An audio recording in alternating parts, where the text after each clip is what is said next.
The Wildcats roar into Hammond, Louisiana tonight, while southeastern Louisiana looks to remain near the top of the Southland standings. I'm Hannah Knoll. And I'm Grant Boone. We'll preview the final game of the season and look back at the Wildcats' rally to close down Shotwell in style. It's the Ken Collums Show right now.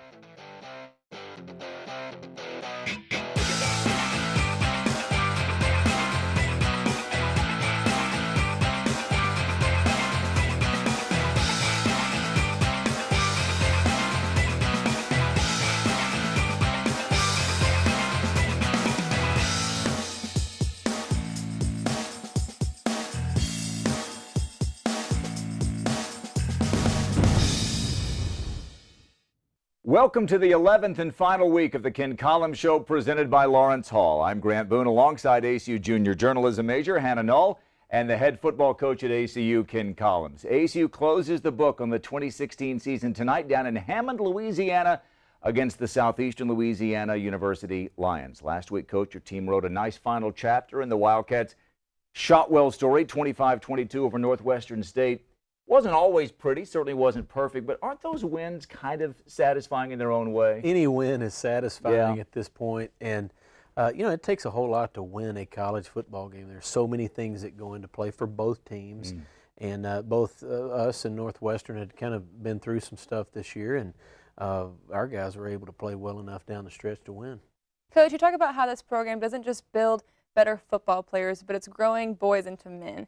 With the adversity you faced this year, how would you say that your team's grown? Oh, they've grown big time because you can't kind of create this type of stress and this type of challenges, by reading a book or just by talking to them. You have to live it. I mean, there's some things in life that you don't really know until you go through it, but it's created unbelievable just opportunities for me and my staff to talk about real stuff outside of football that they're going to be able to take with them for the rest of their lives. You'll have a lot of time to talk on the way down to Hammond, Louisiana. That About a is 12-hour true. bus Yes. ride. We'll preview that game against Southeastern Louisiana a little bit later on. But when we come back, highlights and analysis of that thrilling victory last Saturday night at Shotwell. Stay with us. It's the Ken Collums Show presented by Lawrence Hall. Our season-long retrospective of ACU's 58-year history at Shotwell Stadium concludes with one last final shot. We go back to August 2013 and the Wildcats' first game after rejoining the Southland Conference and moving up to FCS football. Hosting Concordia College, John David Baker in his first career start set a program record with 7 touchdown passes. Darian Hogg, 10 catches for 208 yards, and 5 different defenders had interceptions in an 84-6 victory. Well, things were a bit tighter than that last Saturday night against Northwestern State, but the ending was just as sweet. With a look at the highlights against Northwestern State, here's Jonathan Rates. Saturday's game against Northwestern State was the final home game of the season as the team recognized and honored 12 seniors before the game. The matchup was also the final time the Wildcats would take the field at Shotwell Stadium with it as their home, as next year ACU will move into an on-campus stadium for the first time in over half a century. Northwestern State paid little regard to the festivities, though, as it forced ACU into a punt and marched 65 yards for a score on its opening possession, most of it coming on Ronald Green's 41-yard touchdown run. The Demons would find success on the ground throughout the game, recording 221 total rushing yards. The score seemed to wake ACU up a little, because on the ensuing extra point attempt, senior Josh Bloom broke through the line to block the kick. Senior Keith Barnett wasted no time in scooping it up and running the remaining 98 yards to cut into the early NSU lead at 6-2. Head coach Ken Collums later said in response to the return, "It was like he was a kid again, running down the middle of the field and everyone was chasing him." But the Demons' offense was in rhythm early as it found the end zone again a few minutes later on a 36-yard pass from J.D. Allman to DeMard Lawrence, which extended the lead to 11 at 13-2. Neither team scored for almost a full quarter, but it was ACU getting its first offensive points of the game on a 42-yard field goal from redshirt junior Nick Grau with 6 minutes left in the half. Grau would strike again early in the second half with his second field goal of the game, a 30-yarder that cut the lead to 5 at 13-8. However, the Demons continued to answer the Wildcats' field goals with touchdowns as Lawrence found the end zone for the second time on the night. Trying to extend its lead to 2 touchdowns, NSU went for 2, but freshman Adonis Davis turned away the attempt with a big hit, keeping the score at 19-8. On its ensuing drive, ACU was finally able to find the end zone as sophomore quarterback Dallas Seeley found freshman Tracy James for a touchdown on a 5-yard swing pass. The score brought ACU within striking distance again at 19-14. Looking to pull within a field goal, the Wildcats went for 2, but Seeley's pass, intended for his tight end Liam Flowers, was deflected, and the score remained a 5-point deficit. Grau capped off an impressive night with his 3rd field goal from 41 yards away to bring the Wildcats within 2 with just over 12 minutes to play. Then, just a couple drives later, Seeley found the end zone from 1 yard out to give ACU its first lead. Seeley's 1-yard run, which capped a 7-play, 81-yard drive, was set up by DJ Fuller's 48-yard catch and run on the previous play. Wildcats capped a string of 17 unanswered points when junior DeAndre Brown connected with junior tight end Trevor Crane on the halfback pass for 2 points. The conversion gave ACU a 6-point lead with 8:36 remaining in the game. Northwestern State would later respond with a field goal from Eric Piccioni to cut the lead to 3, but couldn't come all the way back, putting the final score at 25-22. All right, Jonathan, thanks. Final score 25-22. Coach, a couple of teams we knew better than their records, ACU and Northwestern State, so you figure little things would show up. Sure enough, Northwestern State scores early in the first quarter, extra point. Josh Bloom blocks it, his 6th career block of an extra pointer field goal. Keith Barnett, another senior, rumbles 85 yards for the defensive PAT. Why is Josh Bloom good at blocking field goals and extra points? Well, it means something to him. He thinks anytime that another team is going to line up for an extra point or a field goal, that he's going to block it. He's going to try to block every single one of them. And he doesn't, it's more than just wanting to. He's a big, strong guy. He's committed to doing that. He takes pride in doing it, and he can corkscrew himself through the line and get his hand up on almost every kick. And sometimes he gets a piece of it. We knew Northwestern State could run. 219 yards per game rushing in conference play, and they had some good stuff going early. They're up 13-2. Coach, 4 times in their first 5 drives, they either scored a touchdown or got inside the 10-yard line. But on the last 2 occasions, you get a Richard Griffin III interception at the 3-yard line, and then you get a stop on 4th and 1 at the 6. Your defense really rose to the occasion, it seemed like, when that game could have gotten away from you. Sure. You know, Northwestern did a fine job in the run game. We were not as clean as we should have been on some things, and which allowed a couple of, really big chunk runs. And, but when it got down to it, it's a bend but don't break deal. You don't get extra points and bonus points for getting inside the 20. You got to be able to finish drives, and our defense did rise to the occasion. I was proud of them. Coach, in the 3rd quarter, you get your first touchdown of the game. It, at the time, was 19-8. And we see a play that we never used to see in football, even maybe 10 years ago. But you sprint out in motion your tailback, in this case Tracy James, and Dallas hits him. It's almost like a handoff, a long handoff, isn't it? It is. You're trying to set them up. We figured they would be in man coverage. All you do is quick motion. You outflank them, and then you pick up a couple of blocks, and then Dallas threw him a strike, and Tracy's got great hands, and he caught it and hit the gas and scored in the corner of the end zone. It's 19-14, 4th quarter, and you really hadn't had a huge chunk play in the passing game the last couple of weeks. Well, you get one. Dallas to DJ Fuller, broke a couple of tackles, and it seemed like for 20 yards he was stumbling. And he stumbled for about 20. Would he stay on his feet? He gets down to the 1-yard line. That connection, boy, that's got to have you chomping at the bit for 2017, doesn't it? Yeah. We've got tons of people coming back. Those 2 guys in particular, Dallas and DJ Fuller. What a crucial time for a big play. You need big plays in order to win conference games, and we were able to do that.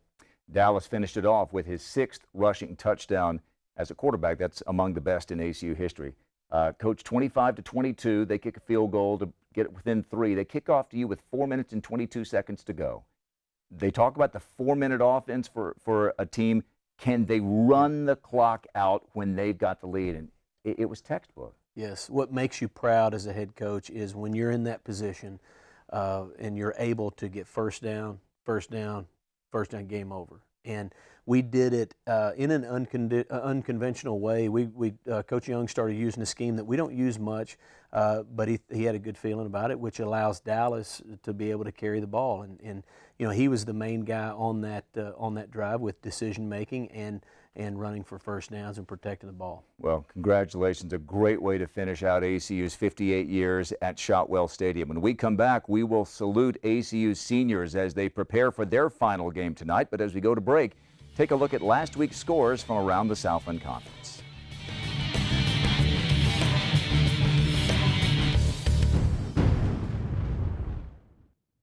We're back with more of the Ken Collums Show. While football plays its final game of the season, the men and women's basketball teams are just getting started. Here's Max Preston with a look at more ACU sports. Thanks, Hannah. Volleyball had 2 matches last week against Houston Baptist on Thursday, winning with the 3-1 set score, and Lamar on Saturday, winning 3-0. Senior Dorothy Swanson had 24 kills over the 2 games, with 19 of them coming against HBU. Sophomore Kendall Bossy totaled an outstanding 82 assists in both games, while freshman Amanda Chapa earned 35 digs. Chapa was injured in the game against Lamar, however she was able to return towards the end and serve on match point to win the game. The women have 2 home games to close the season. Their next one was scheduled for Thursday against Nicholls State. The men's basketball team will begin its season with an exhibition match on Friday against Schreiner University. The men come into the season predicted to finish 6th in the conference, coming off of a 13-18 overall record last year, along with an 8-10 conference record. Sophomore returning starter Jalen Franklin was named to the All-Southland preseason first team. Franklin was the Southland Conference Freshman of the Year last year and was named to the All-Southland Conference second team. The women's basketball team comes into the new season predicted to finish atop the Southland Conference, being the first athletic program on campus to earn that honor since going D1. Last season, the women finished 26-4 overall and 17-1 in conference. This year, they returned 4 of their last year's starters, including the reigning Southland Conference Player of the Year, senior guard Alexis Mason. The team opened up its season Monday night in an exhibition match against McMurray, in which they won with a dominant score of 97-46. Mason and senior forward Susie Dimba put up 15 points each, while senior forward Sydney Shellstead had 13. The women will next play Missouri University on Friday night in the preseason NIT tournament. Well, that does it for this week's Sportscast. For JMC Network Sports, I'm Max Preston. Thanks, Max. The ACU football team will say goodbye to 10 seniors at the end of the season. A 4-year starter and the current holder for the best punt average in an ACU season, Austin Kilcullen. A defensive tackle that's blocked 6 field goals or extra points and anchored the defensive line in his career as a Wildcat, Josh Bloom. A wide receiver and graduate transfer who came to Abilene all the way from Hawaii, Vasquez Haynes. A cornerback that overcame a knee surgery this season to regain a starting role, Keith Barnett. A 4-year Wildcat cornerback who has played in 35 games, Quentin Baker. 3-year starting deep snapper that has never had a missed snap on a punt or field goal in his Wildcat career, Hayden Brodowski. A cornerback with over 40 tackles in his 2 years spent at ACU, Richard Griffin III. 4-year Wildcat safety who had his first career interception against Fresno State, DJ Arnold. A running back that walked onto the team freshman year who is now ACU's leading rusher, Adrian Duncan. And finally, a 2-year starting quarterback who led the team to a 6-6 record in the second year of ACU's transition to Division I, Parker McKenzie. I got the chance to talk to these seniors about the time they've spent at ACU. My favorite memory would have to be the Northern Arizona game, my redshirt sophomore year. It was a down-to-the-wire game. It was a pretty big FCS school, a playoff contender, and we went right down to the wire, and I got a chance to block the field goal that would have sealed the deal for them and gave us another chance to get back out there and try and win the game ultimately. We didn't. Unfortunately, we lost, but it was just a sheer fact that something so small was such a huge contributing factor to us, and it showed me our ever-enduring spirit that we can do anything and we can beat anybody on any given day. Probably the Troy game. I really love that moment, and I'm gonna remember it for the rest of my life. Tell my kids about it. It's just a very humbling moment, very exciting moment. Got to score the game-winning touchdown for the team to beat a big FBS school, and just having everybody around me and everybody just being excited. The locker room environment was just so it was amazing, and it was one of the best moments. The biggest thing that playing here was kind of being able to put myself second. I mean, I knew being a specialist kind of was a behind-the-scene thing. Going from playing a position in high school where I was, important to not being unimportant now, but I mean, kind of being behind the scenes and kind of being able to learn that I can make a difference, not really making a difference. And kind of being nameless is probably the best part about my job, because if I'm nameless, that means I'm doing good. So I mean, that was kind of it was a different spin on how I had been before in my past athletic careers. So I mean, it was humbling, and I feel like in the long run, that's really beneficial for me. Just the concept of being a good person. You know, every day we always talk about how can we better ourselves and how can we better the people around us, and everything Coach Collums has taught us from the moment we've been here about being a good man, a good father, a good husband. Those are just those lessons that he taught us. I hope I can instill in my own children, and even in my patients in the hospital, that, you know, every day is a new day and you can go out and make a difference no matter what you do. Don't blink. I remember sitting down here my sophomore year with all the marbles that Coach Collums shows us, and I remember thinking I have a lot of marbles left, and I remember thinking I'll take training more seriously the more closer I get to my senior season, and I kind of have regrets about not, you know, giving everything I had earlier.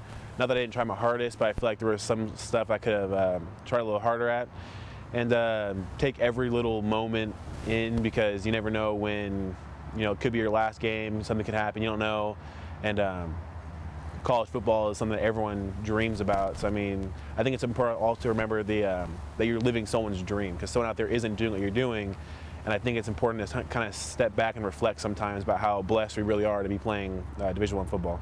Remember the teammates you have, because every year you have a new team, and you have different people coming around, and really just taking these brothers, because you guys are all fighting for one cause, and it's really cool that you got all these people coming from different areas for one thing, and you just have so much fun if you really enjoy the moments. Take in every single moment that you can, because sooner or later you're going to have one marble left in the bag, and after that it's over, you know. So every moment you're with your guys, every moment you're in the weight room, every time you talk to a coach or you get to put on the purple and white, don't take it for granted. Humble yourself and live in that moment, because sooner or later it flies by. 4.5 years seems like a long time, but trust me, it goes by in the blink of an eye. So hold on to those moments and make every one of them count. When we come back, we'll preview tonight's game against the Lions. Stay with us right here on the Ken Collums Show. As we welcome you back to the Ken Collums Show, presented by Lawrence Hall, take a gander at this week's Southland Conference schedule. Central Arkansas and Sam Houston State remain tied for first at 7-0 in the league, and they're on a collision course for their matchup next Saturday in Huntsville. Today, UCA hosts a very pesky Nichols team, while Sam hits the road to take on Northwestern State. Well, tonight, along the banks of Lake Pontchartrain in Hammond, Louisiana, just north of New Orleans, ASU goes fishing for a third victory in its last 4 games when the Wildcats take on Southeastern Louisiana at Strawberry Stadium. The Lions won the Southland Conference in 2013 and 2014, and last year, like ASU, battled through a deluge of injuries. They lost their last 4 games to finish 4-7. Coach, one of those late losses for the Lions was at Shotwell Stadium to your team, 21-17. What do you remember about that one? Well, I remember that it was a tight game. It was very competitive. You know, nobody really got out on each other. It was back and forth, and you had to rally in the fourth quarter. That's exactly right. So we came back and made some plays down the stretch, like down to the wire. Like 22 seconds to go in the game. Yes. Yeah.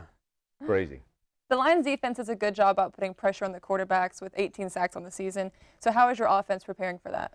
Well, you prepare by talking about getting the ball out all week long, because if you hold the ball against the defensive front, like Southeastern's, I mean, they're going to hit the quarterback. I mean, that's what they do. They've got big guys. They're going to get pushed in the middle. They get pushed in the middle against everybody, and then they've got some defensive ends that can really get up the field and create some serious matchup issues with your tackles. Let's go to the other side of the field and let's look at their offense. Justin Allo had really come on as quarterback for the Lions in his first year there. He had a huge game-winning pass over the top, 80-something yards to beat McNeese in one of the thrilling games in the conference this year. He got dinged up. We're not really sure if Allo will play or Deshae Lindor. We saw Lindor last year here. What is the difference between the two, and are you preparing for one over the other? Well, Allo's a little more dynamic. I mean, he makes that thing go. But the fact is they're in a groove regardless. They're playing well. And when everybody's playing well, it doesn't matter as much who takes the snaps down there, because all of them are very capable. It's not like there's a major drop-off. But we're going to have to do a good job on defense of of defending the entire field. They use the quarterback to run. They use running backs, and they've got very capable receivers that They're a make plays down the 60-40 field. run team, I think, right? Yeah, they like to run the ball, but they don't run it with. They don't just turn and give it to somebody. It's a lot of zone read.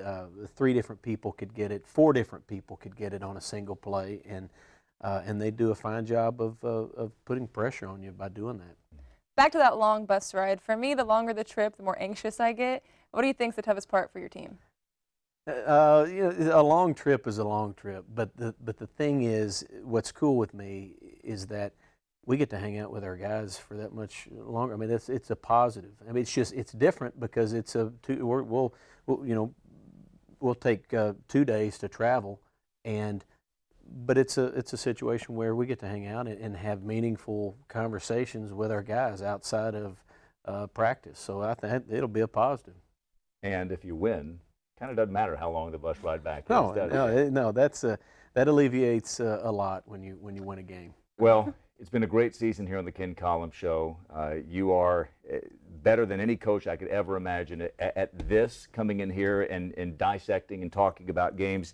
And if you've enjoyed the Ken Collums Show this year, I want to introduce you to the women and men who've put the show together. So in this, our final show, I'd like to invite the crew to come on out at this time and let you see them, because we are kind of like the skill position people, the quarterback, the wide receiver, the running back. Come on out. We won't bite, I don't think, but these are the folks, like the offensive linemen, in the trenches making this thing happen, led by our producer, Jessica Clark, and our faculty advisors, Cade White and Kenneth Pybus here at Abilene Christian University. This is the 8th year that we've produced the Football Coaches Show here at the studios of Abilene Christian University, and it's been our pleasure once again to bring it to you. Don't forget, tonight, 7 o'clock kickoff. We'll have the pregame show for you at 6:30 on the ACU Sports Network. So for one final time, for our entire crew, for Hannah Knoll and for Coach Ken Collums, I'm Grant Boone. Thanks for watching the Ken Collums Show presented by Lawrence Hall. Enjoy the game, and thanks for watching all season long, and go Wildcats.